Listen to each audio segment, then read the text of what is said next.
அடுத்ததாக எழுச்சிமிகு மாணவர் பாசறையின் மாநில ஒருங்கிணைப்பாளர் ஒருவரான அருமை தம்பி இடும்பவனம் கரிகால் பெருவளத்தான் அவர்களை கண்டன முழக்கம் எழுப்ப அழைக்கிறோம்.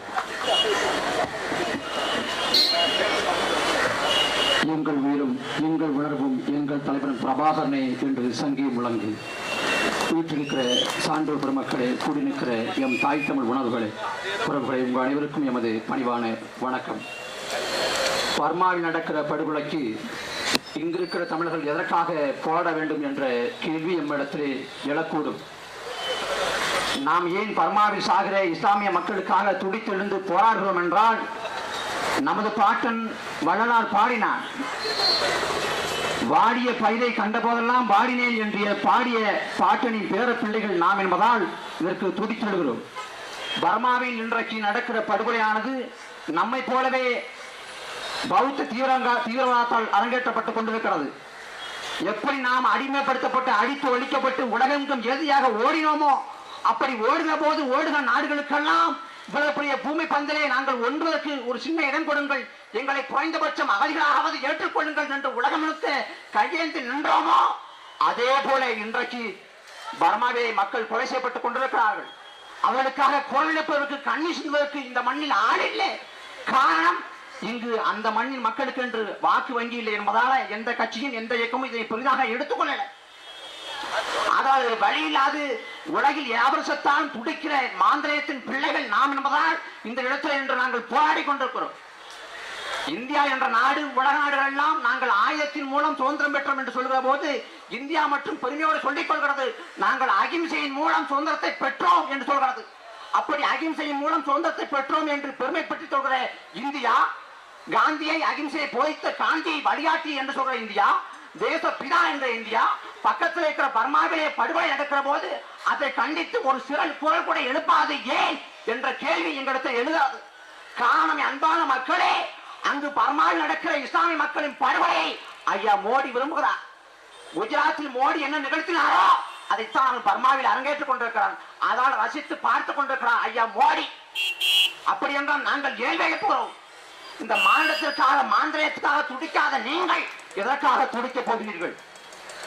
இங்கு மனிதன் செத்தா இவனுக்கு பிரச்சனை இல்லை, மனுஷன் செத்தா பிரச்சனையே கிடையாது. அன்பான சொந்தங்களே, வங்காளதேசம் பக்கத்தில் இருக்கிற நாடு வங்காளதேசம். அந்த வங்காளதேசத்தில் பசுக்கள் கொலை செய்யப்படுகிற போது அந்த பசுக்களின் படுகொலைக்காக துடிக்கிறது இந்து முன்னணி, RSS, விஸ்வ இந்து பரிஷத். ஆனால் அங்கு இருக்கிற மாட்டின் சாவுக்காக துடிக்கிற இந்திய பெருந்தேசம் மனிதன் செத்தால் துடிப்பதில்லை. காரணம், அவன் மாட்டை விட இழிவான எண்ணம், இழிவான விடவன் என்ற எண்ணம். நமக்கெல்லாம் தெரியும், ஆந்திரா 20 தமிழர்கள் படுகொலை செய்யப்பட்டார்கள். அப்படி 20 தமிழர்கள் படுகொலை செய்யப்பட்டதற்காக துடித்தெழுந்து போராடினோம். எல்லோரும் நினைத்துக் கொண்டிருக்கிறார்கள், ஆந்திராவில் 20 தமிழர்கள் கொலை செய்யப்பட்டதால் தான் இங்கு நாம் தமிழர் கட்சி போராடியது என்று நினைத்துக் கொண்டிருக்கிறாங்க. ஆனால் அது உண்மையிலே அன்பான மக்களே, ஆந்திராவில் 20 தெலுங்கர்கள் சுட்டு கொலை செய்யப்பட்டால் கூட நாங்கள் போராடுவோம். ஏனென்றால் நாங்கள் யாதும் ஊரே யாவரும் கேள் என்று பாடிய பாட்டனின் பேர பிள்ளைகள். இன்றைக்கு இன்னொரு பிரச்சனை இருக்கிறது. அம்பேத்கர் பெரியார் வாசகர் வட்டத்திற்கு புதிதாக மத்திய ஆளுநர் மோடி அரசு தடை விதித்திருக்கிறது. அது என்ன என்று பார்த்தால், அவர்கள் மாற்றிறைச்சி உண்ணுவது தொடர்பான ஒரு வாதம் ஒன்றை நடத்தியிருக்கிறார்கள். அந்த மாற்றிறைச்சி உண்ணலாமா உண்ணக்கூடாதா என்று வாதம் நடத்தியதற்காக திட்டமிட்டு அந்த அம்பேத்கர் பெரியார் அமைப்பை தடை செய்திருக்கிறது இந்திய பேரரசு.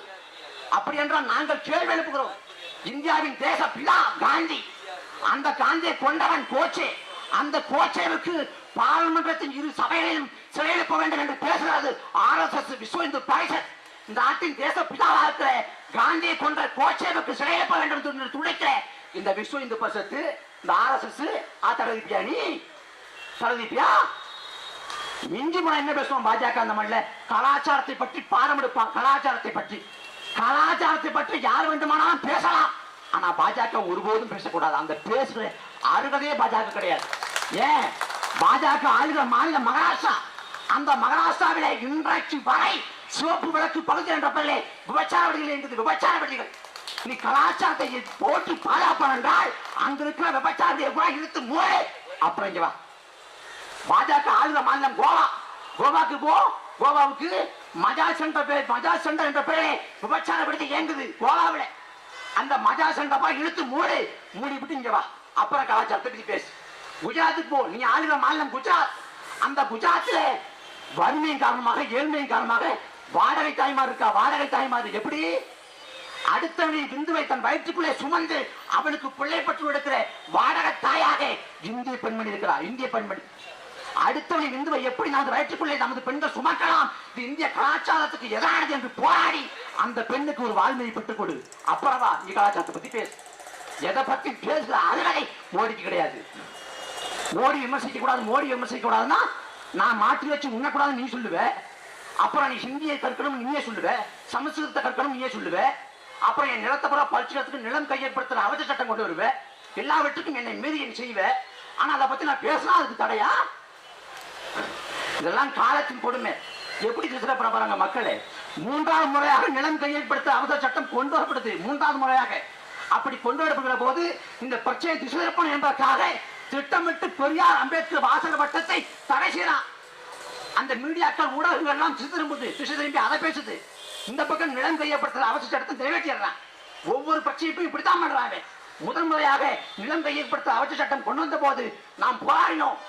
ஆனா என்ன சொன்னா அந்த பாஜகவை சேர்ந்த ஒரு எம்பி என்ன சொன்னா சல்மான் கான் படத்தை பார்க்காதீங்க, ஷாருக் கான் படத்தை பார்க்காதீங்க. மீடியா பக்கம் அந்த பக்கம் போயிட்டான். இவன் நிலம் கையப்படுத்த சட்டத்தை நிறைவேற்றிட்டான். அப்ப திட்டமிட்டு இந்த வேலையை பார்க்கலாம் பிஜேபி பாஜக. எதை பற்றும் பேசுற அருகலையற்ற கட்சி இந்த பாஜக. திட்டம் அழித்து உழைக்கணும். அந்த மண்ணில காலே உண்டக்கூடாது.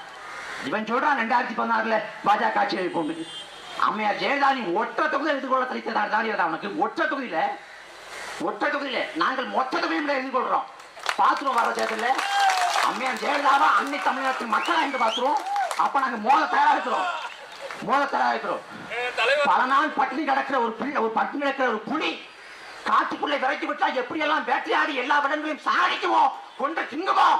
பசியோடு நிக்கிறோம். நாங்க வருகிற தேர்தலில் எதுக்கு வந்துடாத எல்லாம் கடிச்சு கொதிடுவோம். நமது பாட்டு சொல்றேன்.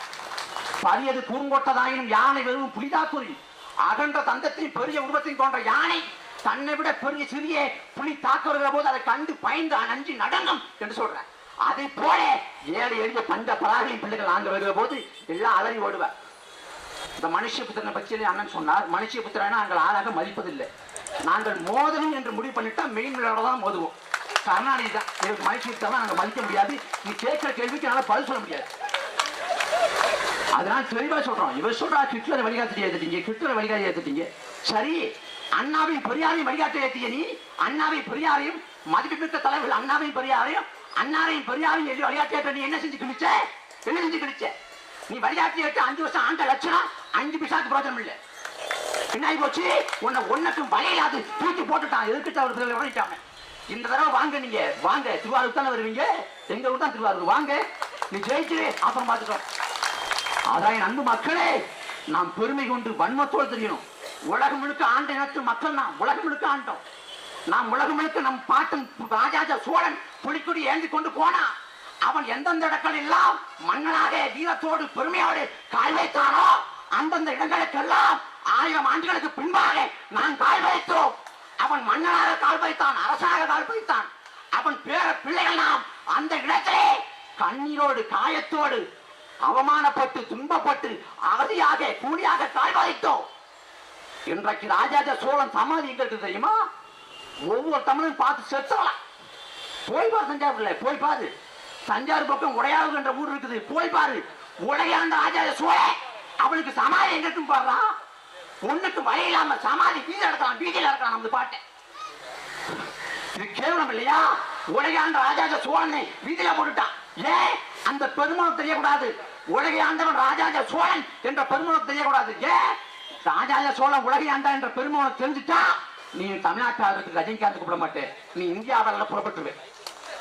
அந்த பயம் திட்டமுட்டி மூடி மறைத்தான் அந்த பெருமைகளை. அதால் நமக்கு ஒரு வழி இல்லை. ஆட்சி அதிகாரத்தை கைப்பற்றுவதை தவிர நமக்கு ஒரு வழியே இல்லை. அந்த ஆட்சி அதிகாரத்தை கைப்பற்றுவதற்கு முன்பை விட அதிக வேகத்தோடு அதிக உணர்ச்சியோடு நாம் கூடுவோம். நன்றி, வணக்கம்.